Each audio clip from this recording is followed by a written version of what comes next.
Listo. Ahora sí, entonces ya empezamos una nueva grabación. Un ratito que les comparto la pantalla. Ya.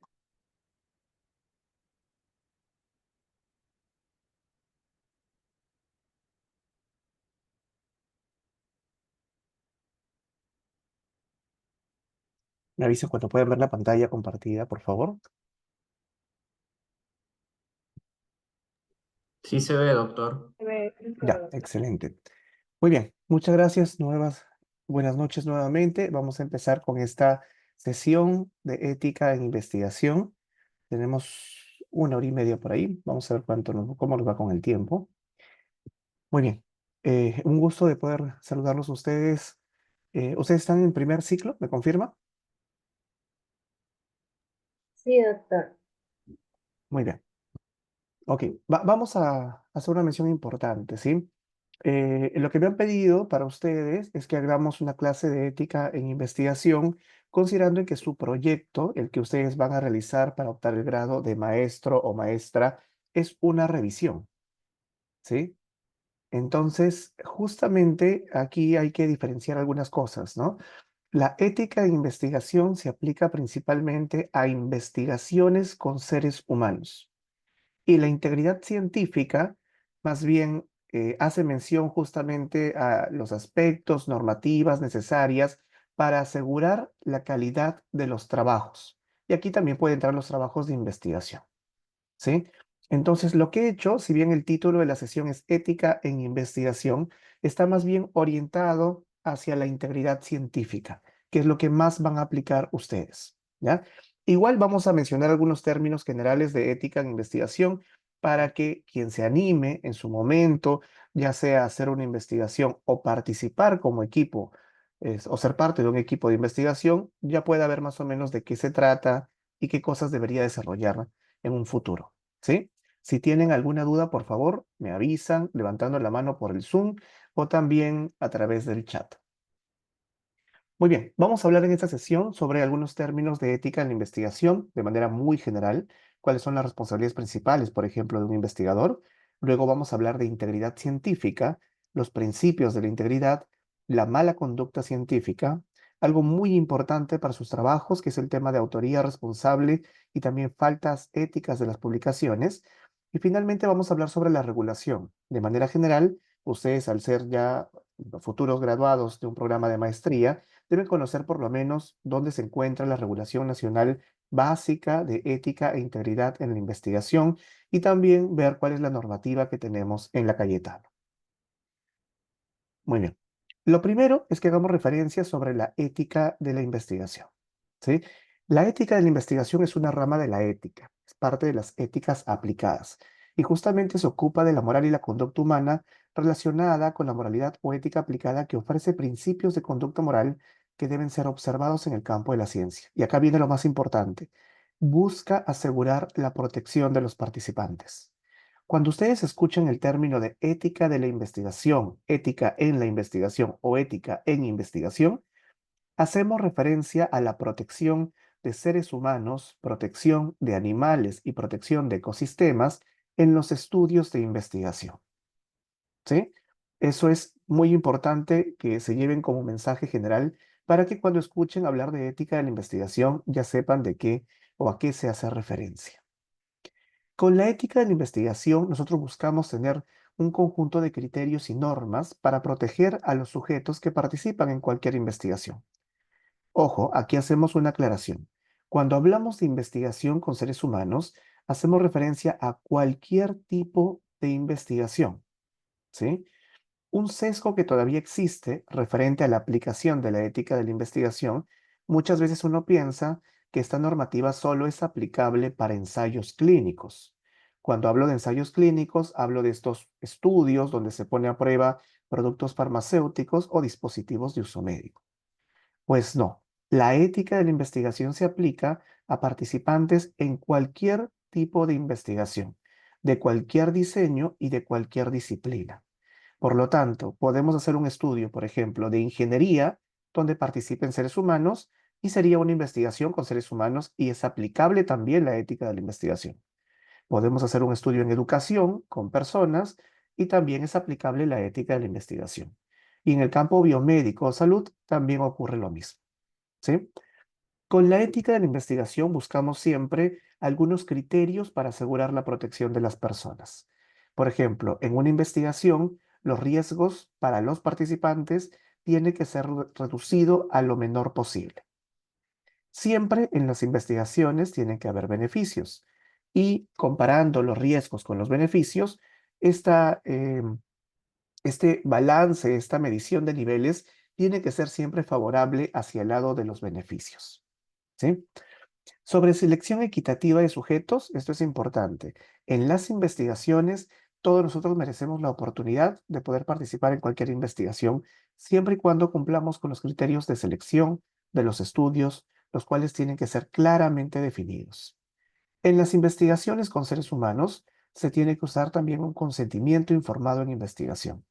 Es este documento donde ponemos estas condiciones para que las personas sepan de qué trata la investigación, qué va a pasar con ellas durante el estudio y también dar la oportunidad de que se puedan retirar en cualquier momento.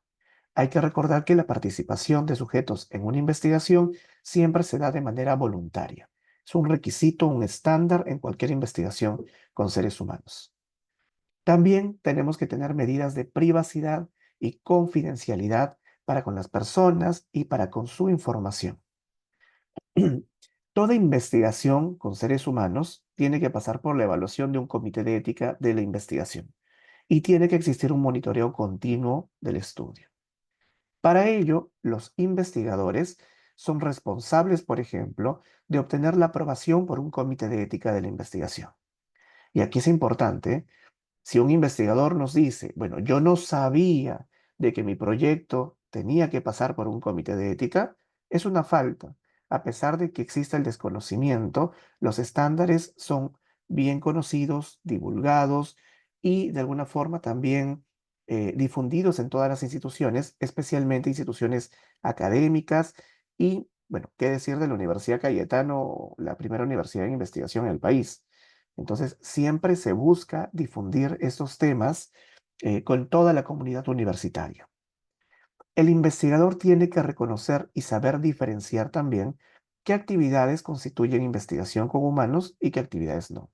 Y finalmente, diseñar investigaciones y ejecutarlas acorde con los principios éticos. ¿Sí?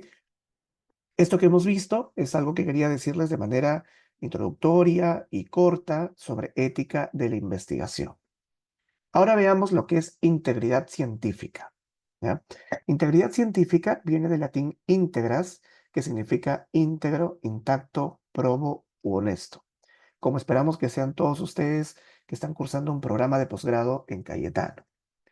Aquí muy importante, tenemos poca documentación en el país y que es importante conocerla, replicarla y difundirla, ¿no? Tenemos el Código Nacional de la Integridad Científica. En el país, el CONCITEC, el 2019, publicó este documento como una guía referente en el país sobre los principios de integridad en las investigaciones.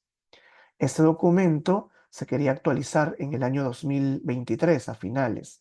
Sin embargo, por el escándalo de compra y venta de autorías, es que el CONCITEC decidió posponer esta publicación y hacer una nueva actualización publicada en marzo de este año.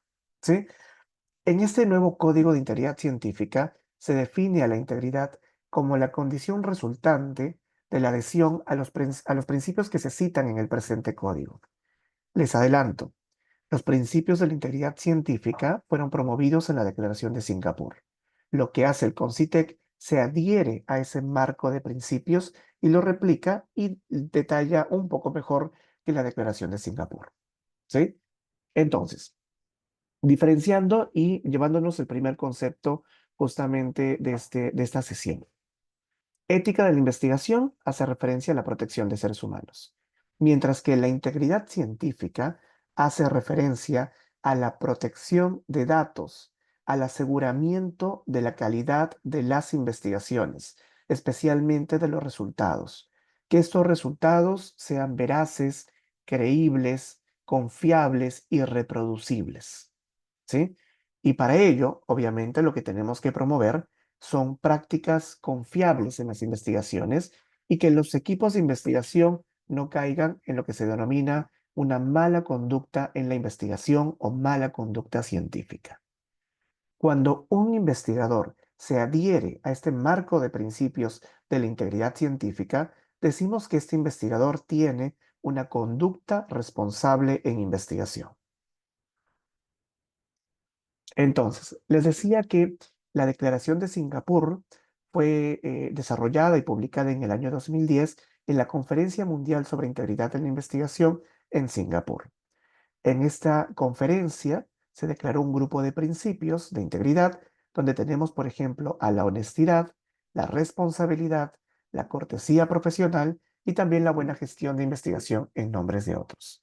Esta es la base que tenemos en el mundo para la integridad de la investigación. Si bien hay documentos particulares desarrollados por los distintos gobiernos o también entidades que rigen la investigación, cualquier tipo de investigación, siempre se adhieren a la Declaración de Singapur como principios bases que deben regir cualquier tipo de investigación. Y les pregunto, y me detengo acá un momento, ¿por qué creen ustedes que nos debe preocupar tener una conducta responsable en investigación? A ver, ¿algún voluntario, voluntaria?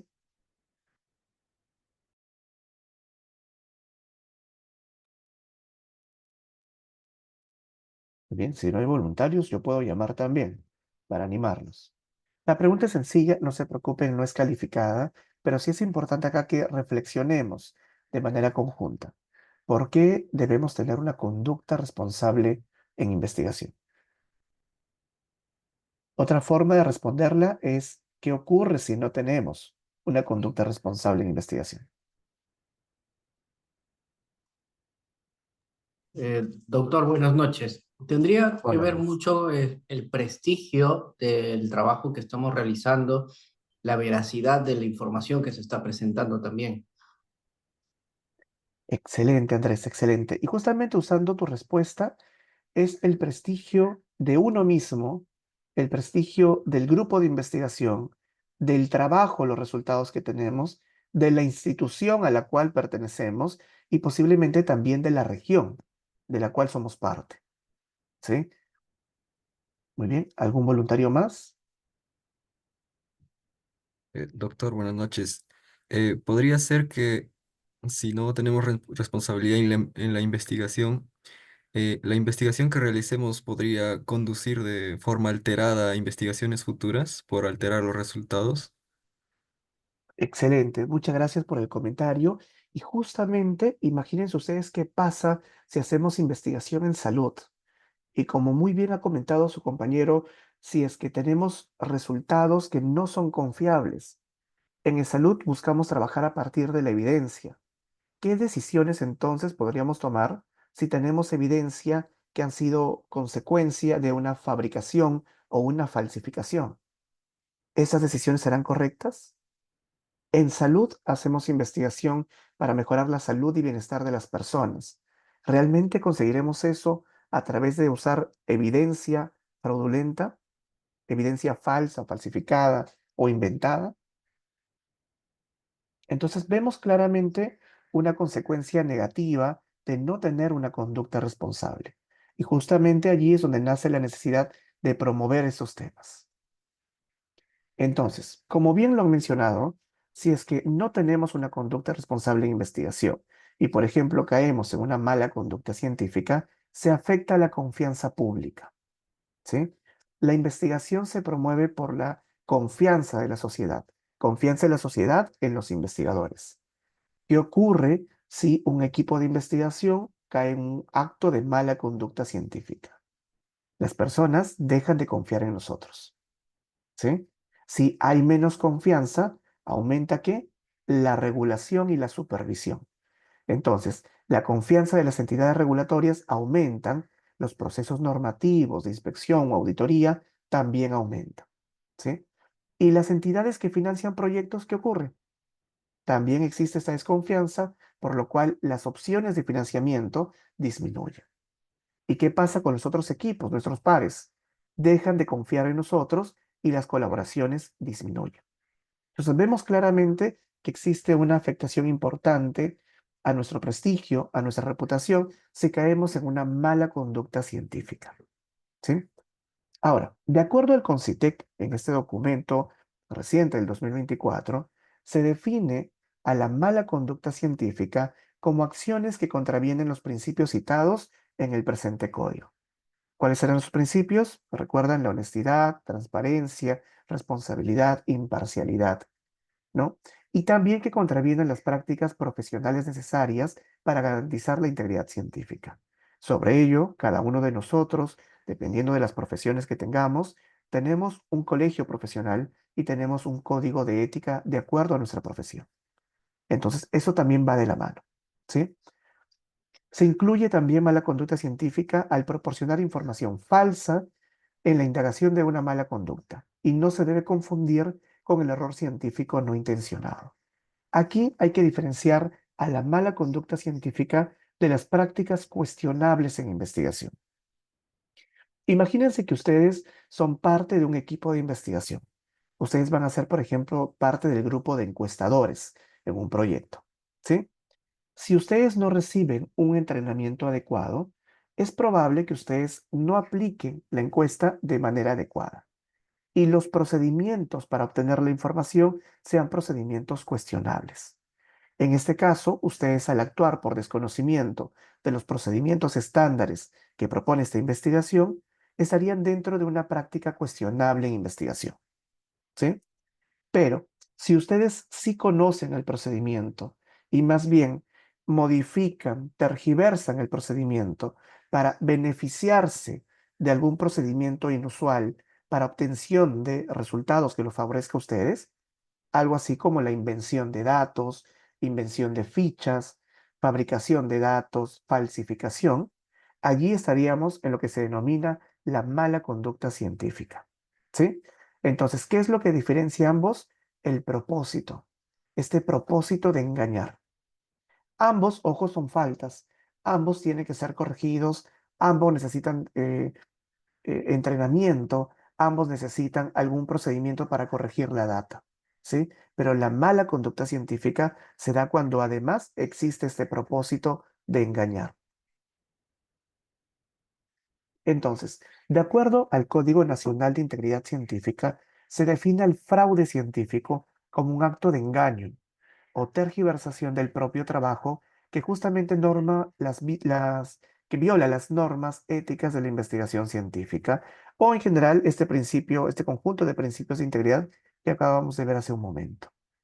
El fraude científico se define usualmente justamente con estos eventos identificables de mala conducta específica, como la manipulación, la falsificación, la fabricación, la supresión o eliminación intencional de datos, resultados o métodos, el plagio, todas estas faltas a la ética de las publicaciones, entre otros actos.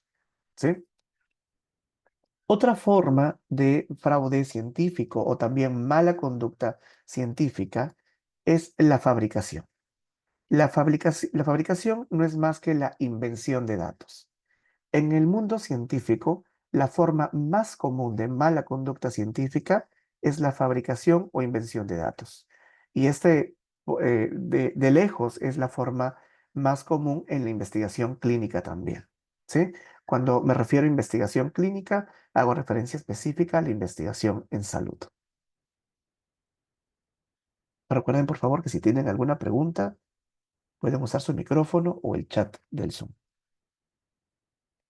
Muy bien. Otra forma de mala conducta científica es la falsificación. La falsificación consiste en la presentación de datos o procedimientos o resultados de una forma sustancialmente modificada, inexacta o incompleta, ¿sí? De modo que justamente podamos repercutir en la evaluación del peso científico, es decir, en la evaluación del mismo documento, de los mismos resultados que se proponen en la investigación.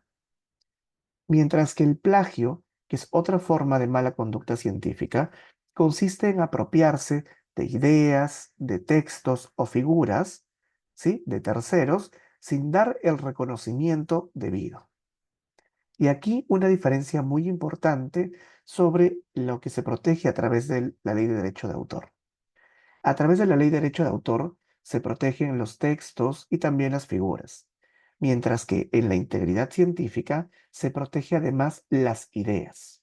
Por eso que en este punto se discute ampliamente con los abogados, dado que en procedimientos es muy difícil el poder asegurar la protección de las ideas de las personas, al menos para el ámbito de la integridad científica. En el ámbito académico, y especialmente en los trabajos que ustedes pueden realizar para optar el grado de maestro o maestra en esta maestría en ergonomía, ustedes pueden ser sujetos a cualquier tipo de estos tipos de mala conducta científica. Esperamos justamente con esta sesión y con esta difusión de estos actos prevenir, hacer que ustedes no caigan en alguno de estos tipos de mala conducta o fraude científico. ¿Sí? En el ámbito académico, la forma más común de mala conducta científica es el plagio y dentro del plagio, específicamente, el plagio de texto. ¿Sí? Ojo, les menciono acá que se identifican tipos de mala conducta científica porque tienen que saber que en nuestra institución y en general en el medio científico existen sanciones, ¿sí? Cuando se identifican estos tipos de mala conducta. Siempre el componente de la integridad científica se da en distintas fases o etapas. Una de ellas es a través de la difusión de estos temas, buscando la prevención a través de la concientización, reflexión por parte de los estudiantes, investigadores. Y la otra parte es la parte normativa. Tenemos en la Universidad Cayetano normas claras que justamente buscan prevenir y en caso de identificarse existen procedimientos de sanciones administrativas o disciplinarias con los cuales estamos sujetos, a los cuales estamos sujetos los docentes, investigadores y también estudiantes. ¿Sí? Por eso el punto acá es informarse de los tipos de mala conducta para que sepan que existen sanciones en la universidad. Una nueva forma para el Perú, al menos en un documento de mala conducta científica, es la venta y compra de autoría. ¿Sí? La venta de autoría es una mala conducta que consiste justamente en la venta de la posición de autoría o coautoría en un artículo por parte de una persona que no ha participado. ¿Sí? Esto, ojo, también puede ser aplicable para la compra de trabajos de tesis, por ejemplo. ¿Sí? Porque en el trabajo de tesis que uno puede adquirir o puede comprar, está adjudicándose un trabajo en el cual la persona no tiene una contribución necesaria para ser reconocido como autor del mismo. ¿Sí? Entonces, les mencionaba que en el mundo académico el plagio es la forma más común. Tenemos tres tipos de plagio: el plagio de ideas, el plagio de texto y también el plagio de figuras. Sobre el plagio de ideas, es justamente la apropiación que puede ser de ideas, ideas preconcebidas, elaboradas. A veces es más fácil de poder detectarlo, porque justamente son frases mejor estructuradas, ¿sí? ¿Cómo lo evitamos? Siempre reconociendo quién concibió estas ideas. Mientras que en el caso de texto, que es la forma más común en la investigación científica en el Perú, o también en la investigación de tipo académica, como la revisión que van a hacer ustedes, el plagio de texto consiste en la apropiación de texto, la cual puede ser de manera completa o también de manera parcial, ¿sí? Mientras que el plagio de figuras es la apropiación de figura de terceros, también sin dar su reconocimiento. Para ello, intentamos promover prácticas adecuadas justamente de la elaboración de documentos. Documentos que pueden ser realizados en el ámbito específico de la investigación, como también en el ámbito académico. ¿Sí? Esto es importante. Es decir, los trabajos que ustedes realicen en el transcurso de la maestría, incluido su trabajo para optar este grado de maestro o maestra en ergonomía. Entonces, prácticas que tenemos que tener mucho cuidado. El famoso fraseo o parafraseo, ¿sí? ¿Qué ocurre? Primero les voy a decir cómo es lo ideal, lo que debemos hacer, y luego las prácticas con las que debemos de tener cuidado. Nosotros leemos artículos justamente para elaborar documentos, ya sean trabajos de tarea en el ámbito académico o también esos trabajos para optar el grado de maestro o maestra.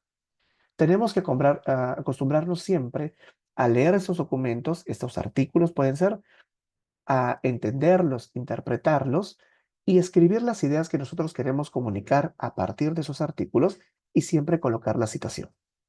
¿Sí? Para ello, yo quiero que me ayuden haciendo una pequeña simulación para justamente entender qué es lo que tenemos que reconocer justamente en base al trabajo realizado. Imagínense que yo les doy una tarea que consiste en leer un artículo de 10 páginas en inglés. Les pregunto a ustedes, ¿cuánto tiempo demorarían ustedes para leer un documento de 10 páginas en inglés? A ver si me pueden ayudar en el chat diciéndome tiempos.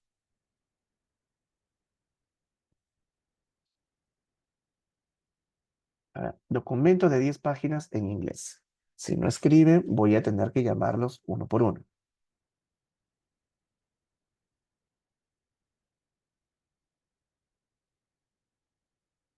Muy bien, gracias Nancy. 8 horas nos dice Nancy para leer 10 páginas, un documento de 10 páginas en inglés. A ver, ¿qué opina Aro Rodríguez?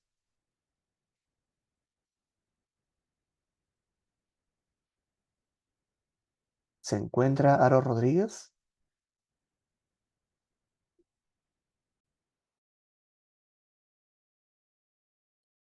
Ok, no se encuentra Aro Rodríguez. Héctor Valverde.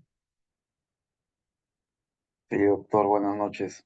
Hola Héctor, Eh, ¿cómo estás? ¿Cuánto demoras en de- leer 10 páginas en inglés? Depende del nivel de inglés una y de la complejidad del artículo. ¿Ya? Aproximadamente entre 3 4 horas puede ser. Héctor, gracias. 3, 4 horas. Ruth nos dice 4 también. Valderrama 8. Vilca 5. Muy bien. Ojo, no se preocupen que no les estoy tomando un examen. Lo que quiero que se den cuenta que nos consume tiempo, nos consume dedicación. ¿Ya? Imagínense que ya han leído esas 10 páginas en el tiempo que a ustedes les tome. Y luego yo les pido que escriban para ustedes cuáles fueron esas ideas más importantes, pero a partir de sus palabras, usando sus palabras. Hacen la lectura, empiezan la redacción, pero yo les digo, voy a ser muy cuidadoso, ojo, con la gramática y la redacción que utilicen en ese documento. Entonces ustedes empiezan la redacción de estas ideas más importantes para ustedes, ¿sí? Pero teniendo cuidado con la redacción, teniendo cuidado con la gramática, posiblemente hasta se pueden ayudar de una inteligencia artificial para hacer una revisión, inclusive de la redacción, si está bien redactado, a partir de las ideas que ustedes ingresen, ¿sí? Muy bien, tienen el documento ahí. Entonces, ¿qué pasaría si un compañero de ustedes no hiciera ese trabajo? No hiciera esa lectura de estas 10 páginas y solo copiaría este texto de tarea que ustedes han escrito y que les ha costado ¿cuánto? Entre esas 3 a 5 horas hasta 8 horas, más el tiempo que les tome la redacción. ¿Sí? Esta persona se copia exactamente de lo que ustedes han hecho esta tarea, pero la persona dice, no, no, no, pero yo he puesto la referencia, que es el artículo, el autor del artículo de las 10 páginas. ¿Es correcto? Si bien la lectura original venía de este artículo de 10 páginas, ¿quién hizo ese trabajo de interpretación y redacción? ¿Quién? A ver,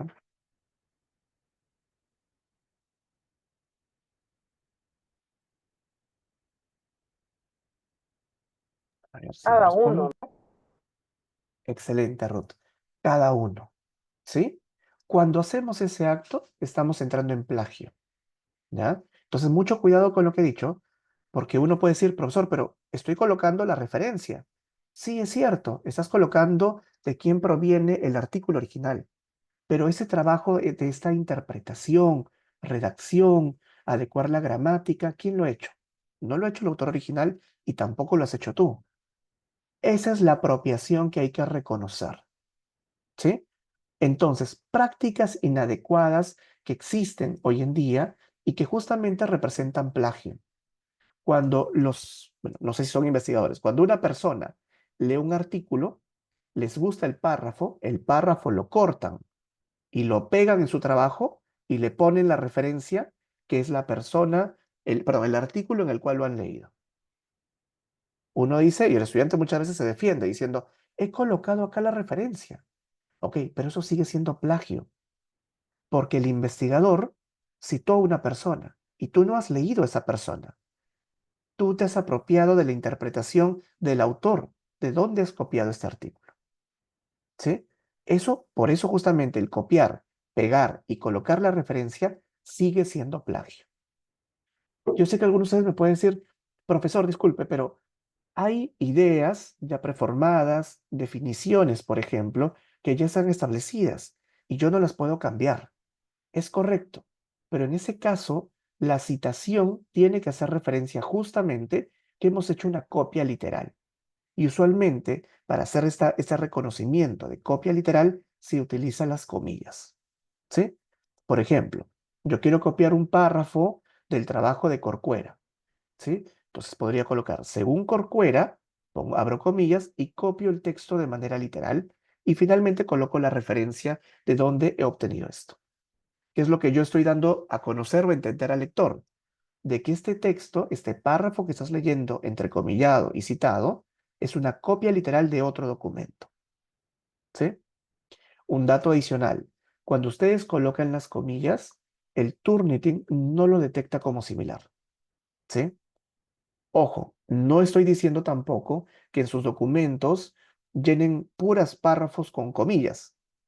Si encontramos un documento, y ocurre, ojo, con mucho entrecomillado, lo que vamos a pensar es que el estudiante no tiene capacidad de interpretación y análisis, porque solo está haciendo copias literales. Entonces, ¿cuál es la forma correcta para trabajar? Es leemos un documento, lo entendemos, escribamos lo que queremos escribir con nuestras propias palabras y colocamos la referencia de dónde proviene esa información que hemos analizado. ¿Sí? Otra práctica peligrosa, este famoso fraseo o parafraseo, ¿no? ¿Saben qué? Yo no tengo tiempo, copio el párrafo de un artículo, pero le voy a cambiar las palabras para que el Turnitin, por ejemplo, no lo detecte, para que este software de detección de similitud de texto no lo detecte.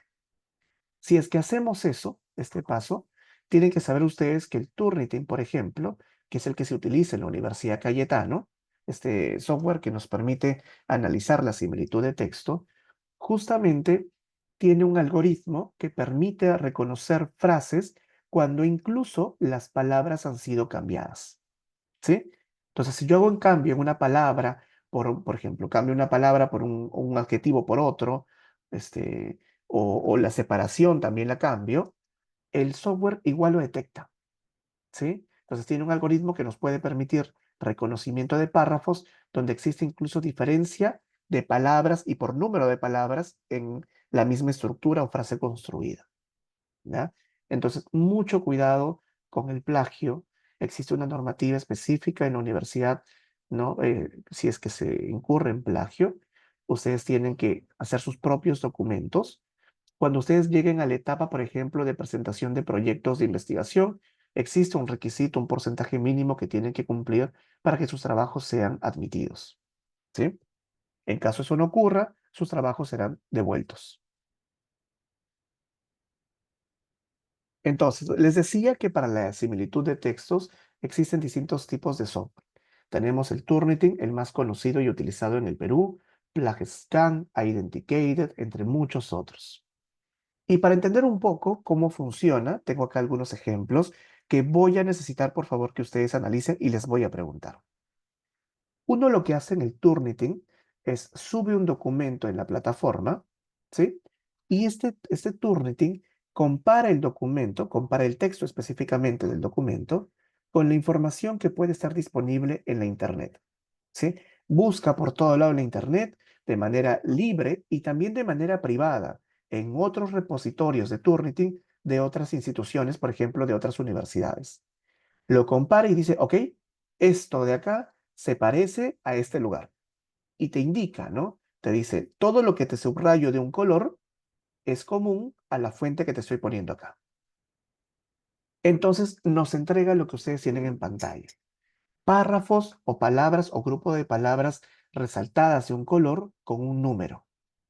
Cuando revisamos esto en la versión online, en la misma plataforma, y hacemos clic en el número, nos aparece justamente una mención de cuál es la fuente de donde proviene este párrafo o texto que estamos encontrando como similar. ¿Ya? Entonces, hasta este punto voy a preguntar a una persona, ¿sí? Según lo que he explicado, a ver, Jiménez Chiapasa, ¿te encuentras?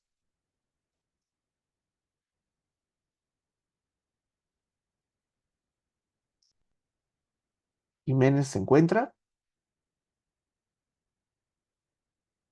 Ok, tercer llamado para Jiménez, no se encuentra. López Guamán, ¿se encuentra? Sí, doctor, buenas noches. Hola López, buenas noches. Muy bien, quiero que nos centremos, por favor, solo en la última parte de este texto que está en pantalla, ¿sí? Esta última parte que está en color lila o morado, donde dice, no nos referimos, por lo tanto, solo a actividades deportivas, sino que también se incluyen las actividades laborales de ocio, etcétera, y tiene una referencia, el número 10. Te pregunto, ¿sí? Todo lo que está en color lila para el Turnitin está detectado como similar. Y aquí el docente, perdón, el estudiante en este caso, ha puesto una referencia, el número 10. Te pregunto, ¿lo que está resaltado en la parte final de color lila es plagio, sí o no?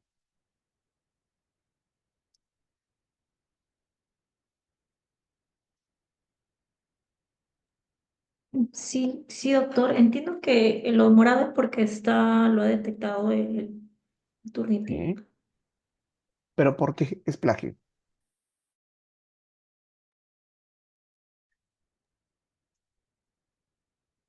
A ver, López, No, no ¿por lo qué entendí sería muy plagio? bien. Entiendo que el mismo sistema subrayó morado porque está detectado como Ok, plagio. ok. No, no, no, no, no. Y acá No, no lo un entendí. punto importante. El Turnitin no detecta plagio. El Turnitin detecta texto similar.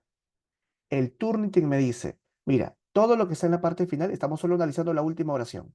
Todo lo que está en lila está copiado de otro lado, ¿sí? Y ojo, acá no hay ninguna separación de palabras. Al parecer ha habido una copia literal. Pero estoy colocando acá la referencia. ¿Por qué sería plagio? Porque está A tal ver, cual porque está tal cual el artículo original, ¿no? Porque muy está bien. idéntico. ¿Quién hizo el trabajo de redacción de esta última oración? ¿Lo hizo el estudiante?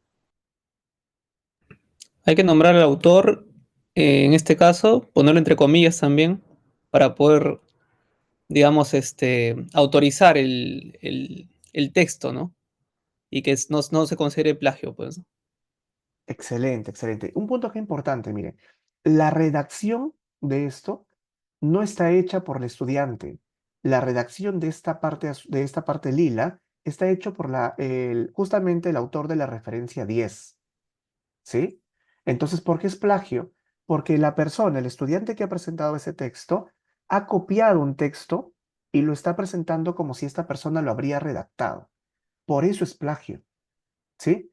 Ahora, yo entiendo, alguien me puede decir, profesor, disculpe, pero le pongo comillas y se arregló todo. Les pregunto, ¿es una frase para entrecomillar? Ojo, hay que saber qué entrecomillamos. Si yo digo, por ejemplo, ¿no? Una definición, puedo colocarlo entre comillas. Si yo digo una teoría, por ejemplo, que alguien postula, puedo colocar entre comillas. Pero esta última frase, ¿hay que entrecomillarlo? O sea, ¿hay que hacer una copia literal? ¿O es más bien una reflexión o una interpretación? Si es una Interpretación. reflexión, claro, si es una reflexión o interpretación, eso lo tiene que hacer el estudiante, ¿sí? Entonces, mensaje importante acá. Sus trabajos, los trabajos de ustedes que van a presentar, van a pasar por el Turnitin, ¿sí? ¿Ustedes qué tienen que hacer para evitar el Turnitin? Leen sus artículos y redactan su trabajo final con sus propias palabras. Si quieren hacer una mención literal, ponen entre comillas y citan siempre al autor. Siempre. ¿Qué es lo que no deben hacer? Yo leo un artículo y digo, este párrafo está bonito, me gusta, lo copio y lo pego en mi tesis. Y le cambio una palabrita por allí para que el Turnitin no lo detecte. Igual lo va a detectar. Si para el Turnitin el texto es similar, ojo, Turnitin no detecta plagio. Si para el Turnitin el texto es similar, lo va a resaltar de un color. Y todo lo que esté resaltado de un color va a contribuir al índice de similitud. El índice de similitud es un valor, ¿ya? Es un valor. Acá tenemos el valor, por ejemplo, ¿sí? Entonces, los trabajos que se presenten, cualquier tipo de trabajo, tiene que tener un límite en el porcentaje, ¿ya? Cuando llegue su momento, les van a decir a ustedes las normas y en las normas va a aparecer el porcentaje que se esté utilizando en ese momento en la universidad, ¿ya? Entonces, si el porcentaje es muy elevado, el trabajo se lo van a devolver y le van a decir, dado que el porcentaje es tan alto, existe una probabilidad muy alta de plagio. Eso es lo que va a ocurrir, ¿sí? Por ahora, bueno, al menos en el tiempo que yo trabajaba en la dirección de investigación en Cayetano, no existía un análisis de trabajo por trabajo, porque dado justamente a la cantidad de trabajos que se recibían, era imposible hacerlo, ¿sí? Pero existen otras universidades que sí hacen un análisis independientemente del porcentaje de texto por texto para decirle al estudiante dónde hay plagio y dónde no, ¿sí? Pero ojo, un porcentaje elevado significa que hay plagio, ¿ya? Importante, el Turnitin no te dice que hay plagio. El Turnitin no te dice eso, ¿ya? El Turnitin te dice, hay porcentaje elevado de similitud y el analista es quien determina si hay plagio o no. Importante, no se olviden de eso. Esto les va a servir bastante cuando sus trabajos pasen por el área correspondiente. Ahora veamos una página más. Esta es otra sección, ¿ya? Recuerden, todo lo que tiene color, el Turnitin nos dice que esto es similar a algo, ¿sí? Les pregunto entonces, vamos a lo que está de color azul, 44, ya que está en pantalla. Y ahora le voy a preguntar a ver, Obregón Escudero, ¿te encuentras?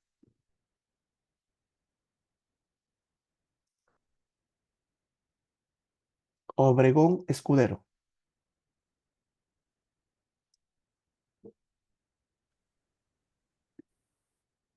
Sí, doctor. ¿Cómo estás, Obregón? Muy bien, Obregón, la pregunta es la siguiente. Lo que está en pantalla, resaltado de color azul, azul, ¿sí? Que para el Turnitin es similar a algo, te pregunto, lo que está de color azul, ¿es plagio? Por lo que veo, son palabras, términos que se están utilizando en ese párrafo o en ese título, ¿no? Y no está considerando una oración o una idea completa, solamente están considerando palabras, por lo que creo que no es una copia o plagio de una idea, pues. Excelente. En este caso, como bien lo menciona su compañero, no es plagio, ¿sí? Pero miren esto, el Turnitin lo detecta como similar. Si lo pinta de un color, esto contribuye al porcentaje o el índice de similitud. Pero ahora que hacemos el análisis directo, esto no es plagio. Es una simple coincidencia y como bien ha mencionado su compañero, no indica una idea. No tenemos oraciones, pero principalmente no indica una idea. Son términos comunes que se utilizan en muchos documentos. ¿Sí? Sin embargo, si miramos, recuerdan, el texto anterior, aquí tenemos un plagio de tipo completo. La primera parte copiada de la referencia 3, la segunda parte copiada de la referencia 7 y la última parte copiada de la referencia 3. Aquí, ¿qué ha escrito el estudiante? El estudiante no ha escrito nada. Ha armado este texto copiando párrafos de distintos trabajos. ¿Sí? Y por más que coloque la referencia, está presentándolo como que el estudiante lo habría escrito él. Entonces, importante, recuerden esto por favor cuando escriban sus propios trabajos. ¿Ya? Eso es importante. Muy bien. Ahora, si Doc- hablamos en general, Doctor, una ¿alguna consulta. consulta? Sí, sí, Sí, Jiménez, te doctor. escucho. Sí, hace un momento me llamó, no pude porque, bueno, mi micrófono presentó un inconveniente, pero tengo una consulta, he prestado mucha atención a lo que comentó. Sí. El comentario que nosotros aportemos en nuestro trabajo de investigación puede ser tanto al inicio o al medio o al final, o hay un estándar que siempre tiene que ser al final. el parafraseo, los conectores, como algo propio de nosotros. Sí, lo que pasa es que una práctica no recomendada es el parafraseo fraseo, ¿sí? El parafraseo muchas veces termina de una forma negativa. Uno quiere cambiar la frase con sus propias palabras, se concentra tanto en esto que al final no le cambió nada. Y el Turnitin con su algoritmo igual lo detecta. Saca palabras de los extremos, saca palabras del centro y lo detecta. Y lo va a resaltar como similar. ¿Sí? Otra opción es que el estudiante se concentra tanto en parafrasear que se olvida colocar la referencia. O lo otro, está tan preocupado por cambiar las palabras que le cambió el sentido de la frase. ¿Sí? Por eso lo correcto es, leo, entiendo algo y empiezo a escribir, sin mirar el texto con la intención de copiarlo. Escribo lo que yo he entendido, lo que yo he interpretado. Eso es lo que tenemos que hacer. Si ustedes hacen eso, es muy probable de que no se detecte el texto como similar en el Turnitin. ¿Sí? Ahora, si tenemos la intención de hacer una copia literal, como les digo, siempre y cuando sea justificado, tiene que haber además el entrecomillado. Ok, doctor, gracias. Gracias también por la pregunta. Muy bien. Un caso general para que sepan cómo funciona este ámbito de la integridad científica, cuando se detecta, por ejemplo, un tipo de mala conducta. Les voy a comentar el caso de la autora Haruko Bokata. Este es un caso ya hace unos años en Japón, en el Centro de Desarrollo Biológico Riken en Japón. Esta doctora, una doctora con un futuro muy importante en el campo de la medicina regenerativa, tuvo 2 publicaciones en la revista Nature, una revista muy importante en el campo de la medicina. ¿Sí? ¿Y por qué su trabajo fue tan importante para ser reconocido y publicado en esta revista? Ella había demostrado con un procedimiento súper sencillo que células que se podrían extraer de sangre periférica, de la sangre de cualquier persona, estas células podrían transformarse en células madre, es decir, células con capacidad de diferenciarse en cualquier tipo de tejido. Obviamente, hacer algo tan importante, un experimento tan novedoso, con resultados tan prometedores, investigadores de todo el mundo quisieron replicar, quisieron hacerlo también en su laboratorio. ¿Y qué ocurrió? Los investigadores se chocaron con estos problemas para reproducir los experimentos. ¿Qué pasó además? Los investigadores notaron una similitud casi idéntico, imágenes de esta investigadora, de sus artículos de esta investigadora publicados en la revista Nature, similares a publicaciones previas. Ante la sospecha, y esto ya era a niveles de escándalo, el Instituto Riken conformó un comité de integridad científica. Estos comités justamente que trabajan en base a las sospechas o denuncias que pueden haber, primero amerita si es un caso que deba analizarse. Si se tiene que analizar, se va tras toda la evidencia posible. Entonces, ¿qué hace en este caso el área de integridad científica? Ingresa a los laboratorios de la autora, obviamente sin avisarle. Obtiene todas las fuentes de información, cuadernos de trabajo, obtiene también imágenes de los equipos, también discos duros, es decir, toda fuente donde se haya guardado algún tipo de información de esa investigación, ¿sí? Y contrasta la información publicada en la revista con la información de estas fuentes, equipos, etcétera. Cuando hacen el contraste y después del análisis en general, llegan eh, a una conclusión. Algunas imágenes fueron manipuladas o modificadas. Y justamente con esto se modifican los resultados, las conclusiones del estudio. Además, se determina que 3 coautores no cometieron ningún fraude. Sin embargo, igual subrayan su responsabilidad. Y aquí viene otro punto importante, que un momento lo vamos a ver con más detalle. Cuando uno figura en un artículo en general, ¿sí? Uno también comparte la responsabilidad, ¿sí? No es correcto que uno sea invitado a participar de un artículo como un coautor y que la persona no haya participado, en este caso, del proceso investigativo en general, ¿sí? Cuando esto ocurre, es una autoría inmerecida. y puede ser constituido también como una falta a la integridad científica. ¿Ya? Entonces, recuerden, cuando su nombre aparece en un documento, ustedes son responsables del contenido. Aparezcan como primer autor, segundo autor o como el último autor. Aquí no es defensa el decir, no, no, no, esta investigación lo hizo tal persona y me invitaron a mí. No. Si ustedes aceptan que su nombre aparezca, ustedes tienen responsabilidad por el contenido. ¿Sí? Entonces, en un momento vamos a ver justamente qué implica la autoría. ¿Ya? ¿Qué dijo la doctora Bocata? Se defendió diciendo que lo había hecho inocentemente sin la intención de engañar, pero igual fue acusada de mala conducta científica. ¿Qué hizo el equipo de investigación? Se retractó en las revistas donde se habían publicado estas investigaciones y ese mismo año el asesor y supervisor de la doctora Obokata en Japón se suicidó. Ya imagínense ustedes cómo es la idiosincrasia en estos países, ¿no? Se suicidó por la vergüenza y a pesar de que esta persona era una persona exitosa, mentora de muchos investigadores importantes en este campo de la medicina regenerativa. Esta persona se suicidó a finales de ese año. Entonces, hemos mencionado acá la autoría y también justamente la publicación responsable.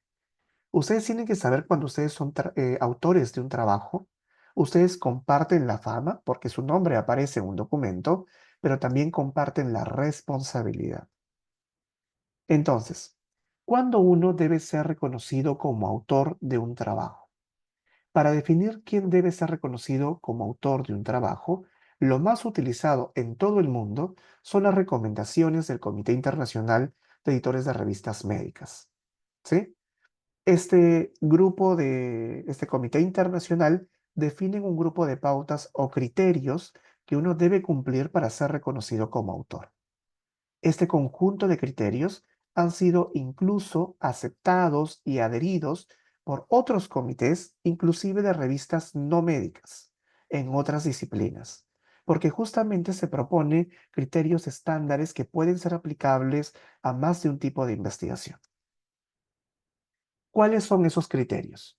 Uno, para ser reconocido como autor de un trabajo, tiene que haber tenido una contribución sustancial a la concepción o diseño del artículo, ¿sí? O a la adquisición, análisis o interpretación de los datos, ¿sí? Esto primero, entonces tiene que haber una contribución sustancial en alguna parte del desarrollo investigativo. Además, ojo, todo acá se suma, además, tiene que haber participado del diseño de trabajo o la revisión crítica del contenido intelectual.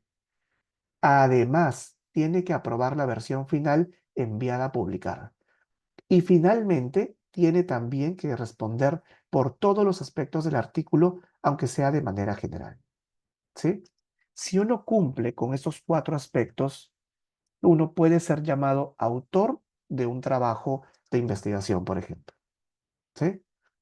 Entonces, les pregunto, si ustedes tienen un docente que les ayuda y que solo les da una opinión crítica al trabajo final de ustedes, al trabajo final de tesis de ustedes, hace una revisión solo al final, ¿esta persona merece ser llamada coautor de su trabajo? ¿Qué opinan?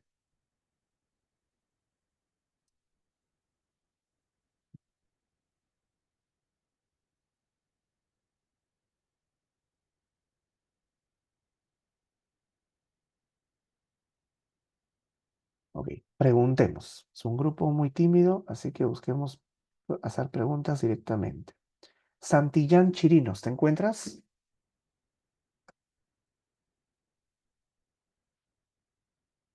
Santillán Chirinos, ¿te encuentras?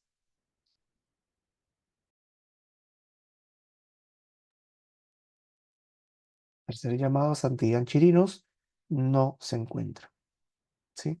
Yo, ojo, les comento, no llamo solo, doy nombres al aire, ¿no? Yo siempre hago mi lista y comparto esto con el coordinador del programa. Pues es importante igual que sepa quiénes se conectan y quiénes no se conectan a las clases. Yesenia Guamaní, ¿te encuentras?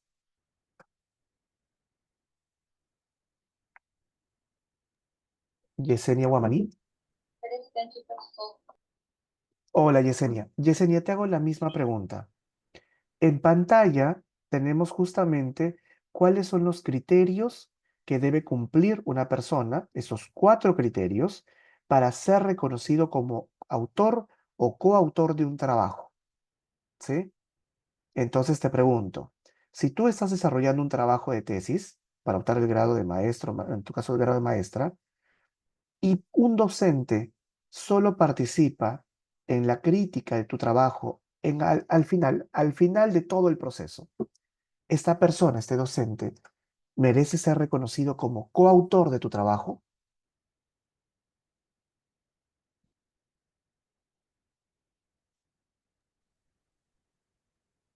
Si solamente he estado presente, disculpe. Sí, a ver, te disculpo, pero no entendí la disculpa. No le escuché bien. Disculpe. Preguntaba si solo participa haciendo un análisis crítico, nada más. Esta persona debe ser reconocida como coautor del trabajo, de tu trabajo. Sí, porque está haciendo el análisis crítico. Entonces, Yesenia, no has estado atenta. La respuesta es no.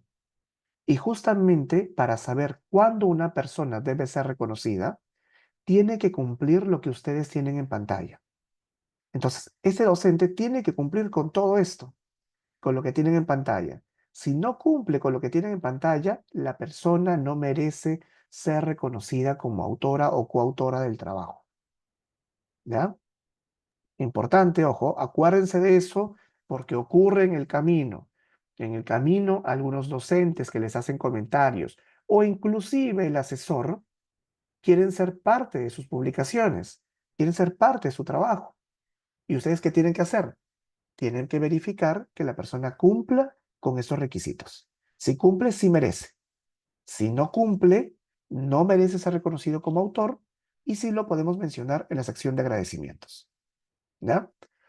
Nancy, si bien mencionas que no porque no ha seguido el proceso, hay que identificar qué partes del proceso tiene que hacer. Y justamente los criterios que tienen en pantalla buscan definir este proceso.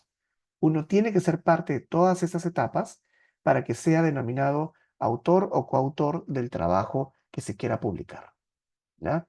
Ojo, esto es importante porque cuando terminen de hacer estas revisiones, si bien el programa no les exige que esto sea publicable, existe esta opción. Ya tienen el trabajo, la revisión hecha. Ustedes podrían publicarlo. Entonces, en ese momento es cuando van a ver que personas alrededor van a decir, ponme tu trabajo. ¿Sí? Entonces, recordemos, el autor tiene esta responsabilidad.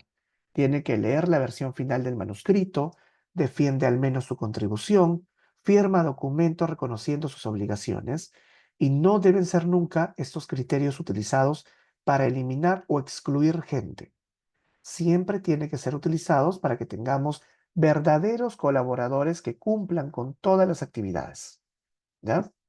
Todos los que cumplen el primer criterio tienen que ser invitados a cumplir justamente los siguientes. Ahora, existen faltas a la ética de las publicaciones. ¿Cuáles son esas faltas? Por ejemplo, la autoría honoraria. ¿Sí? ¿Saben qué? Yo voy a poner al maestro que tanto quiero como coautor de mi trabajo, porque lo admiro y lo estimo bastante.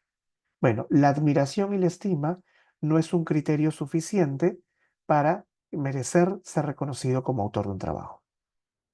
O ponemos al jefe o sí, al jefe del departamento servicio, ¿no? Lo ponemos al jefe para caerle bien. Ese no es un criterio válido para ser reconocido como coautor, ¿sí? O tenemos un congreso, vamos a presentar un resumen. ¿Sabes qué, Andrés? Tú me pones en tu resumen y yo te pongo en el mío. Y así no tenemos un resumen, sino tenemos 2 resúmenes al final. Ese intercambio también es una falta, porque la persona no ha contribuido al trabajo. O tenemos a este profesor que es reconocido. Hay que ponerlo en el trabajo para que nuestro trabajo tenga mayor posibilidad de ser publicado. También es una falta a la ética de las publicaciones. ¿Sí? Recuerden siempre, y acá la guía va a ser, tienen que irse a los criterios propuestos por este comité internacional. Un dato, el CONCITEC se adhiere a estos criterios. Por lo tanto, en el Perú, bueno, y la Universidad Cayetano también se adhiere a estos criterios. ¿Sí? Entonces, las personas que apoyan haciendo supervisión de la investigación, la supervisión no es suficiente para ser reconocido como autor del trabajo. Las personas que nos dan apoyo administrativo tampoco va a ser suficiente para ser reconocido como autores. La persona que nos ayuda a redactar o traducir o en el análisis estadístico tampoco va a ser suficiente para ser reconocido como autores. ¿Qué podemos hacer? Mencionarlos en la sección de agradecimiento, siempre y cuando nos den la autorización para ello. Ahora, existen algunas faltas a la ética de las publicaciones. Cuando ustedes tengan un trabajo y su trabajo de revisión esté lista para ser publicada, tiene que ser enviada a una revista a la vez. Mandan una revista y esperan que la revista decida sobre su trabajo si es aceptado o no. ¿Sí? No pueden mandar a más de una revista a la vez. Muchas veces las revistas incluso les pide a ustedes declarar si el trabajo está siendo enviado a su vez a otro lugar. ¿Sí? Y la falta que hay, lo que no se puede permitir, es que un trabajo esté publicado en más de una revista. Eso es una falta clara, no solo a la ética de las publicaciones, sino también a los pactos o acuerdos firmados con la revista. La publicación fragmentada es otro tipo de falta. Es cuando ya tienen ustedes su trabajo y el trabajo final, el resultado de su investigación, es partida en más de una publicación de manera innecesaria. ¿Sí? En este caso también es una falta de las publicaciones. O cuando investigaciones previas le agregamos más datos y el resultado final no cambia. También eso se denomina publicación inflada y es una falta a la ética de las publicaciones.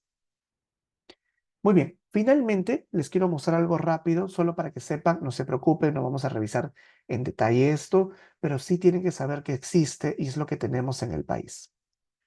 En el Perú tenemos, por ejemplo, el Reglamento de Ensayos Clínicos. Este documento que rige la investigación de tipo experimental. Este documento es aplicable a la investigación hecha por personas naturales o jurídicas en el país que entran en las definiciones de ensayos clínicos, que son esos estudios experimentales donde se ponen a prueba productos farmacéuticos o dispositivo de uso médico. Este reglamento de ensayos clínicos establece las condiciones del ensayo, promoviendo siempre la protección de los derechos y bienestar de las personas, y ahí hacemos referencia a la ética de la investigación, pero también hace mención a hacerse trabajos con integridad, haciendo referencia a la integridad científica. Este documento además dispone otras pautas que ustedes pueden revisar en su momento con más calma. ¿Sí? Otro documento que tenemos en el país, que es importante que ustedes lo conozcan, es el Código Nacional de Integridad Científica, la última versión aprobada en marzo de este año. Este documento también es aplicable para personas naturales o jurídicas que hagan, ojo, acá ya no hablamos de salud, hagan cualquier tipo de investigación en el país. Ojo, cualquier tipo. Y el Código Nacional, específicamente el CONCITEC, propone la tipificación de faltas y justamente las sanciones en ese sistema nacional de investigación que propone el CONCITEC. Entonces, por ejemplo, en la parte 6, en el número 6 de este documento, se proponen los principios de integridad científica, que son los principios que hemos mencionado al principio de la Declaración de Singapur. Tenemos la honestidad, la rigurosidad, la imparcialidad, transparencia, respeto y responsabilidad que tienen que tener todos ustedes al desarrollo de sus trabajos de investigación. Este documento también dice algo importante, y aquí es el plus de esta clase, ¿sí? Si ustedes se aprenden esto y lo dicen en algún momento, en algún otro espacio, van a sonar como técnicos especialistas en ética de la investigación. Si bien el Código Nacional menciona esto, realmente no es tan replicado como debería ser en las universidades, ¿sí? El Código Nacional de Integridad Científica dice claramente en el numeral 8.2, literal A, literal I, que las investigaciones con seres humanos, en general que involucran muestras biológicas o cualquier otro dato procedente de seres humanos, cuenten siempre con la carta de aprobación o de exoneración de un comité de ética de la investigación, ¿sí? Y aquí es justamente donde a veces algunos investigadores dicen, perdón, yo soy ingeniero, mi trabajo es de ingeniería. Y si bien voy a trabajar con personas, mi investigación no tiene que pasar por un comité de ética. En este caso, le mostramos este párrafo para que sepa que esta persona está equivocada. Y acá, ojo, el CONCITEC no inventa nada. Es parte del estándar internacional el que cualquier trabajo de investigación con seres humanos en cualquier disciplina pase por la evaluación de un comité de ética de la investigación. Muy bien. Y tenemos finalmente un último documento en salud que es importante que ustedes lo revisen. Este documento es un documento corto que justamente propone las consideraciones éticas para el desarrollo de investigaciones en salud con seres humanos. Es importante que lo revisen y lo conozcan de manera general. Ese documento entonces es aplicable a cualquier tipo de investigación en salud que se haga en el país. Tienen acá la estructura, además de hacer referencia a la investigación con seres humanos, y usa la misma definición que proponen documentos internacionales de la Organización Mundial de la Salud y Organización Panamericana de la Salud, también propone pautas o recomendaciones de integridad en investigación. ¿Sí? Y aquí justamente tenemos un punto importante para que vean lo importante que es el haber revisado estos principios o criterios de autoría hace un momento. El numeral 7.3.2 nos dice, los investigadores deben publicar sus resultados de sus estudios, incluyendo aquellos negativos y no concluyentes. Las publicaciones deben observar las recomendaciones de este Comité Internacional de Editores de Revistas Médicas, ¿sí? Y las buenas prácticas establecidas en el campo de la investigación correspondiente. Por lo tanto, existe también una adherencia por el Ministerio de Salud hacia ese marco de recomendaciones propuestos por este Comité Internacional. Es decir, cuando uno debe ser reconocido como autor de un trabajo en general. También nos da otras secciones que ustedes lo pueden revisar con mayor calma sobre comités de ética e investigación. Y finalmente vamos a ver qué es lo que ocurre en la Cayetano, ¿sí? En la Universidad Cayetano, que es una de las universidades con comité de ética más antiguo del Perú, ¿sí? Tenemos políticas, regulaciones y procedimientos. Si ustedes van a hacer un proyecto de investigación con seres humanos o con animales, tienen necesariamente que revisar el reglamento del comité, el manual y también, si es necesario, esta directiva que está en la parte inferior. Toda esta información sobre la evaluación ética de proyectos lo encuentran ustedes en la parte inferior, en este link que está acá de investigación.cayetano.edu.pe. ¿Sí? Entonces, en Cayetano tenemos normativa de ética en investigación. Y también tenemos una normativa de integridad científica que es importante que ustedes la revisen. Justamente tenemos en Cayetano, publicado en el 2022, un manual de manejo de denuncias de mala conducta científica. ¿Sí? En Cayetano, todos los estudiantes tienen que recibir un entrenamiento de conducta responsable en investigación. Si ustedes no lo han hecho hasta el momento, tienen que ingresar al City Program. El City Program es una plataforma en la cual la Universidad Cayetano paga una suscripción para que estudiantes, docentes y administrativos puedan hacer cursos en esta plataforma. Y todos los estudiantes, incluidos ustedes, estudiantes de posgrado, tienen que hacer el curso de conducta responsable en investigación en esta plataforma. Para ello, para obligar a hacer cumplir que todas las personas hagan esta capacitación, existe lo que está acá en la parte inferior, esta directiva para capacitación en conducta responsable en investigación. ¿Sí? Importante. Pueden ver que como parte de la regulación de Cayetano, también se hace mención al Código Nacional de Integridad Científica que acabamos de mencionar hace un momento. Y finalmente, quiero que miren ustedes unos pequeños videos que tenemos en Cayetano justamente para conocer algunos elementos importantes. Entre ellos, en Cayetano existe una oficina de conducta responsable en investigación. Cayetano es una de las 3 o 4 universidades que cuenta con esta oficina, ¿no? Entonces, les voy a compartir estos videitos rápidamente y con eso ya estamos finalizando. Un momento, por favor.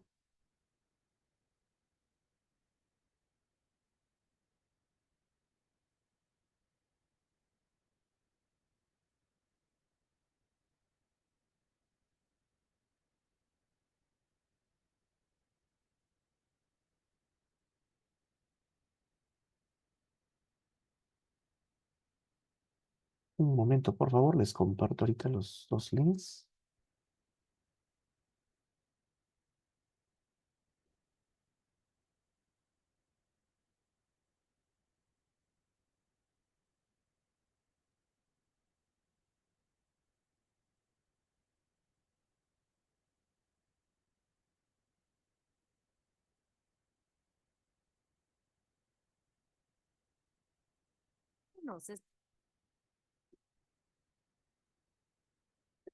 Muy bien, les voy a compartir la pantalla. Les pido, por favor, me confirmen si se escucha, ¿sí?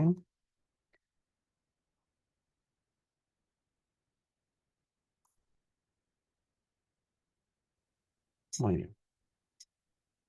¿Me avisan, por favor, si se escucha? Hola, ¿ya conoces nuestro... ¿Se Sí escucha? se escucha. Escucha. Sí se Ya, escucha. excelente. Atento, por favor, estos últimos minutos y con esto vamos a culminar. Hola, ¿ya conoces nuestra Oficina de Conducta Responsable en Investigación? La OCRI tiene como misión el desarrollo de actividades para la promoción de la integridad científica y la prevención de casos de mala conducta científica. Esto se debe a que la conducta responsable en investigación es fundamental y refleja el compromiso e integridad de los investigadores en todo el proceso de la investigación. Pero, ¿qué es la mala conducta científica? Es cualquier acción que involucre fabricación, falsificación o plagio de una investigación científica. También incluye acciones u omisiones que transgredan los valores, principios y buenas prácticas que definen la integridad de la investigación científica. Estos actos atentan contra los principios morales esperados por la comunidad científica. ¿Cómo denunciar posibles casos de mala conducta científica?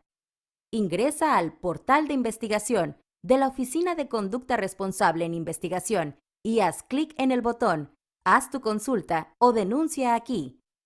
O solicita una reunión con nuestro oficial de conducta responsable en investigación para resolver tus consultas. Una vez que la denuncia ha sido ingresada, será registrada por el administrador de la OCRI, quien será el responsable de iniciar el proceso correspondiente.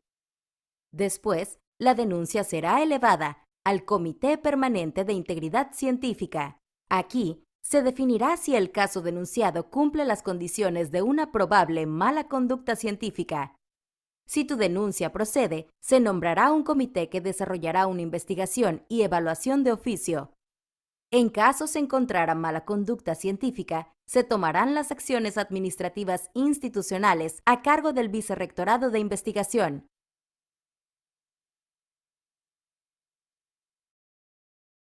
El tema que voy a exponer en estos momentos es sobre un Bien. nuevo documento A ver. que ha sido aprobado Para recientemente detener. en mayo de este año. Muy bien. A ver, un momento. Vamos solo a la última parte de la presentación.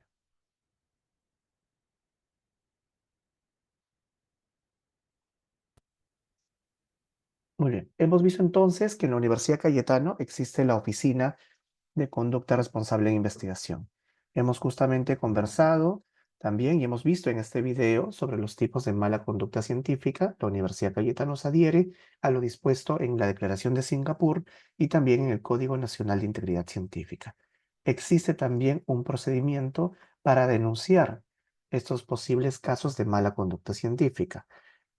Siempre la universidad, a partir de la Oficina de Conducta Responsable, se encarga de evaluar si estas denuncias proceden o no. Y en caso proceda, se encarga de recolectar la información o evidencia necesaria y derivarlo al Comité de Integridad Científica para que se pueda finalmente proceder a algún tipo de sanción de manera disciplinaria. Bueno, como conclusiones de esta sesión, la mala conducta científica hemos visto y conversado que debilita la confianza pública y también al avance y progreso de las investigaciones. La conducta responsable de manera general es algo que compete a todo el equipo de investigación. Ojo, esto es importante, no solo a la persona que lidera la investigación, sino a todo el equipo, porque se puede cometer mala conducta a cualquier nivel, a nivel de los trabajadores de campo, de los encuestadores, de los analistas, de los coordinadores, apoyo administrativo y también de los investigadores, ¿sí? Entonces hay que entrenar a todos. Y finalmente, debemos tener cero tolerancia con la mala conducta científica. Y si ustedes han sido testigos de alguna posible mala conducta, tienen que denunciar a los canales justamente disponibles en la Universidad Cayetano.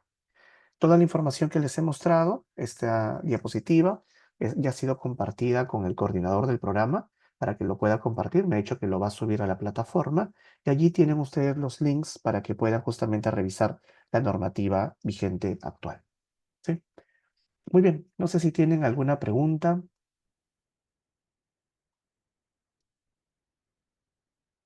No, profesor, está claro al menos. Ok, muchas gracias por la respuesta. Si tuvieran alguna pregunta en algún momento en la diapositiva, en la parte final, aparece mi correo, si no también se los dejo por este medio, ¿sí? Listo, ahí está. Bueno, les agradezco a ustedes por la atención, por la paciencia a esta hora, que siempre es un poco cansado, y les deseo muchos éxitos en lo que resta de la maestría. Muy bien, muchas gracias a todos, muy buenas noches. Cuídense mucho. Buenas noches. Gracias. Gracias. Buenas noches. Buenas noches. Buenas noches, buen descanso. Buenas noches a todos. Buenas noches.